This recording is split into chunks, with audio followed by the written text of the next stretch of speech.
Crunched Up Paper House by Ullahshy. My friend and I always used to walk through a wonderful, spacious park when we were younger. It was full of tall trees and it was very nicely maintained. In this large park, there was an abandoned mansion. Can't really say how long it had been there, but on that day, the front door of the mansion was wide open. The two of us decided to check out what was inside the place. As we inched through the door, the very first thing we noticed was that the mansion's floor was littered with crumpled up pieces of paper. We looked at each other and observed that there was no furniture, nothing except for those wrinkled balls of paper. The mansion had 6 rooms on its main floor, and every room we entered bore more and more scrunched up pieces of paper. We decided to open up one of the balls of paper to see what was inside. Our curiosity got the better of us. I picked up a single wrinkled piece, and as my friend picked up another, I unfolded my paper, smoothing out its bends and dents. At that moment, it was almost as if a piece of a rainbow emerged before our eyes, and I was suddenly standing next to a large window in one of the upstairs rooms of the house. I was looking outside into the large park. When I looked down at the piece of paper I held, it read, "Look outside the large window that oversees the park in the upstairs parlor." I dropped the piece of paper and it fluttered gracefully to the ground. Meanwhile, I stared at my hands in a bout of horror. Dazed and utterly perplexed, I found my way downstairs and met up with my friend. He was in the kitchen, sitting at a round table that hadn't been there before. Where did it come from, I wondered. My friend stared at his open paper and reread the words several times before he looked at me and turned the page my way. It said, "Go to the kitchen and sit at the round table." We stared at each other for a few moments, vaguely afraid, but then we began to chuckle. Within seconds we were laughing our heads off, marveling at our newfound game. We could hardly believe what had happened, but being young as we were, the mystery was endlessly exciting. We decided again to open another scrunched up piece of paper. As we opened up the crumpled paper on the floor, we experienced the same sudden flash of rainbow colors, but this time, I ended up lying down in a field behind the mansion.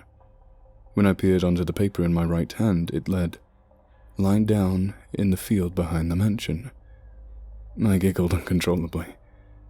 After a few minutes of running around the house, I found my friend collecting multiple balls of paper in his arms, eager to experience more of these strange, exciting phenomena. We both got the gist of what was happening at this point. We had no idea as to how it was possible, but we decided to have more fun with it. The supernatural always had a way of captivating our hearts.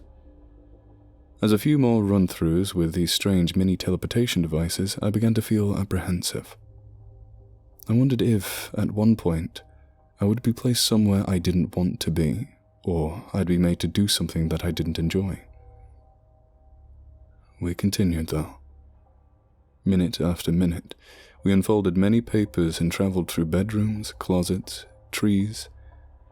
But then, after having been on the roof of the mansion, I stood before my friend, dead on the living room floor.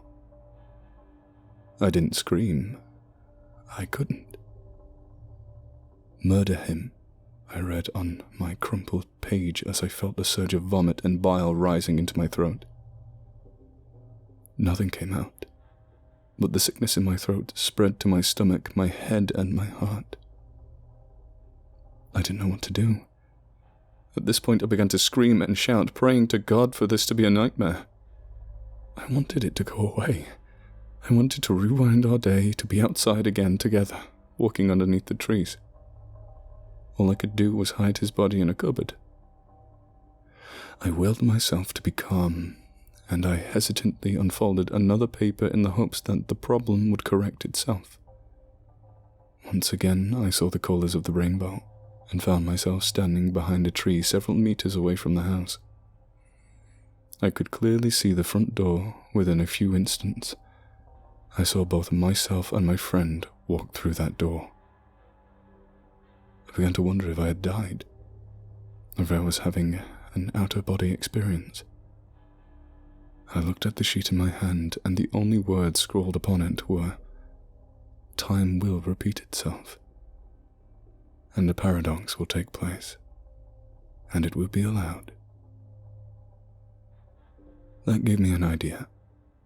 In my pocket remained the paper that made me kill my friend. Without looking at it, I crumpled it back up. Quietly, I followed my other self, who had separated from my friend as he explored the rooms of the house. As I crept behind him, he turned around very suddenly. Before he could utter a syllable, I forced the paper in front of my eyes, and in a flash of colours, I was able to kill my other self. The laws of time allowed me to take over my dead self's place in this world, and also because of the fact that it was allowed to happen, as it was written on the second piece of paper that I had on me, which reversed time. It must have control over time and paradoxes, which made me now the new, alive and present version of my other dead self. I hid my limp, bleeding other dead self in the cupboard in the upstairs bathroom to rot. To my great relief, I heard my friend call my name from downstairs. My friend, who had managed to stay alive and well. My best friend. When I went downstairs, he greeted me excitedly, smiling childishly and being blissfully unaware of the situation. I pretended that nothing had happened.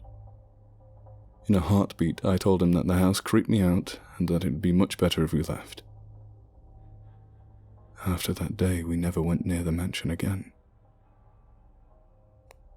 I don't know if anyone saw or heard about anything that happened there between us, but I recently heard from another friend that the house had been demolished.